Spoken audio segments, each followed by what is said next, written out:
নমস্কার, আপনারা দেখছেন Edutech Tanmoy channel. 1 April 2024 vote কর্মীদের জন্য টিফিন বরাদ্দ নিয়ে নতুন একটি বিজ্ঞপ্তি জারি হয়েছে। বলা হয়েছে, sanction to provide lunch packets at the rate ₹170 per head per day to the polling personnel during the lunch break of first day long general training and another days long hands-on training in connection with general election to the House of People 2024।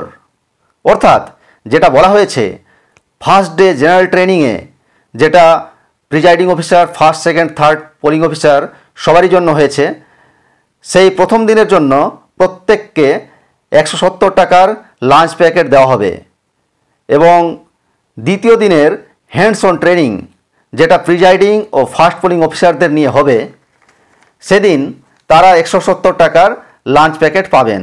অর্থাৎ presiding এবং first polling অফিসাররা 2 দিন 170 টাকার lunch packet পাচ্ছেন ও second এবং third polling অফিসাররা শুধুমাত্র প্রথম দিনের জেনারেল ট্রেনিংয়ের জন্য 170 টাকার লাঞ্চ প্যাকেট পাচ্ছেন।